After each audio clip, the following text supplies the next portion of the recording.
ఈ రాష్ట్రంలో కాంగ్రెస్ పార్టీ ప్రభుత్వం ఉన్నది.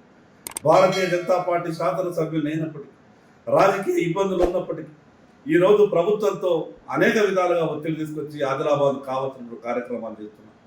ఈరోజు ఢిల్లీ నుండి మంజూరులు తీసుకొస్తా ఉన్నా, అది ఎయిర్పోర్ట్ కావచ్చు, ఎయిర్పోర్ట్ స్టేషన్ కావచ్చు, భవిష్యత్తులో రైల్వే లైన్ కావచ్చు, ఆదిలాబాద్కు సంబంధించినటువంటి అనేక అభివృద్ధి కార్యక్రమాలు తీసుకొస్తా ఉన్నా. నీ చేతగాని తనానికి ఈరోజు ఆదిలాబాద్ బలిగింది. అయినా కూడా నేను వాటిని చేసేటటువంటి పూర్తి చేసే ప్రయత్నం చేస్తున్నా. రాజకీయంగా నువ్వు విమర్శ చేసేటప్పుడు 1-2 సార్లు ఆలోచించి మాట్లాడు.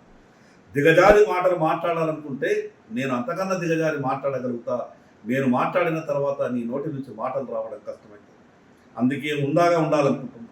రాజకీయాలంటే విలువలతో కూడినటువంటి రాజకీయాలు చేసి విలువలతో కూడినటువంటి మాటలు మాత్రమే మాట్లాడాలనుకుంటున్నా.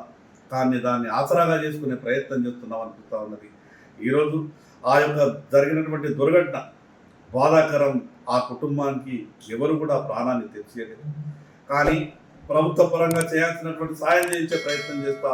వ్యక్తిగతంగా నేను కూడా ఆ కుటుంబానికి అండగా ఉండేటటువంటి ప్రయత్నం చేస్తా. మరొకసారి మాట్లాడేటప్పుడు నువ్వు చేసినటువంటి పాపానికి ఈరోజు ఆ తరోడ బ్రిడ్జ్ ఆలస్యమయ్యింది.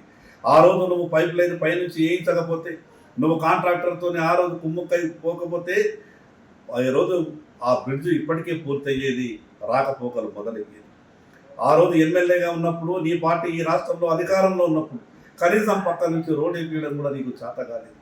ఈరోజు నేను చేస్తున్నటువంటి కార్యక్రమాలను చూసి ఓర్వలేక నువ్వు మాట్లాడేటటువంటి మాటల్ని ప్రజలు ఎవరు కూడా నమ్మేటటువంటి పరిస్థితులు లేరు.